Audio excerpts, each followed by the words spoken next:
এক ইনভার্টার থেকে program copy করে অন্য একটি ইনভার্টারে দেওয়ার পদ্ধতি। এই জন্য প্রথমে আমাদেরকে মেনুতে প্রেস করতে হবে। মেনুতে যাওয়ার পরে এখানে আসতে হবে আমাদের এডিবি, অ্যাডভান্স প্রোগ্রামিং। এখানে আসার পরে ইন্টার বাটন প্রেস করতে হবে। করার পরে আমরা এই যে ডাউন অ্যারো যেটা আছে এটা প্রেস করব। করার পরে যে এখানে কপি ফাংশন আসছে, এখন আমাদেরকে এখান থেকে এই ইনভার্টার থেকে এই কিপ্যাডে প্রোগ্রাম নিয়ে আসবো। ঠিক আছে, এই জন্য আমাদেরকে এই আবার ইন্টার বাটন প্রেস করতে হবে। করার পরে এই যে এখানে সংখ্যাটা আছে 0, এটাকে 1 করতে হবে। এখানে লেখা রয়েছে কপি সিলেক্ট। ইনভার্টার থেকে এখানে কিপ্যাডে নিব না কিপ্যাড থেকে ইনভার্টার নিব, এটা অপশন। তো এখানে আমি 1 দিব। দেখি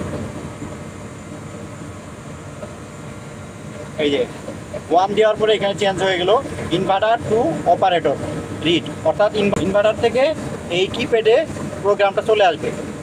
ইনভার্টার থেকে কিপ্যাডে প্রোগ্রাম আনার জন্য আমাদেরকে ইন্টার বাটন প্রেস করতে হবে। এই যে এখন এই ইনভার্টার থেকে প্রোগ্রামটি এই কিপ্যাডে চলে আসতেছে। এই যে read inverter to operator reading. এখন ইনভার্টার থেকে এই কিপ্যাডে রিডিং হয়ে এখানে চলে আসে। এই যে ইনভার্টার থেকে কিপ্যাডে প্রোগ্রাম নেওয়া কমপ্লিট হয়ে গেছে। এখন এটা আমরা খুলে ফেলবো।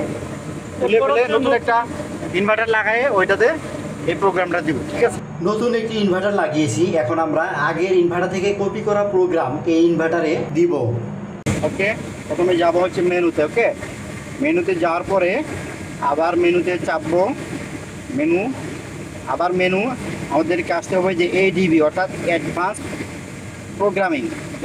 প্রোগ্রামিংয়ে আসলাম, আসার পরে ইন্টার বাটন প্রেস করবো। এই যে ইন্টার বাটন প্রেস করার পরে এই যে ডাউন অ্যারো আছে এটা প্রেস করবো। করার পরে এখানে কপি ফাংশন চলে আসছে।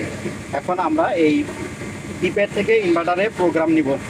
এটা নেওয়ার জন্য আমাদেরকে এইখানে আসতে হবে 0, রিসেট বাটনে প্রেস করব।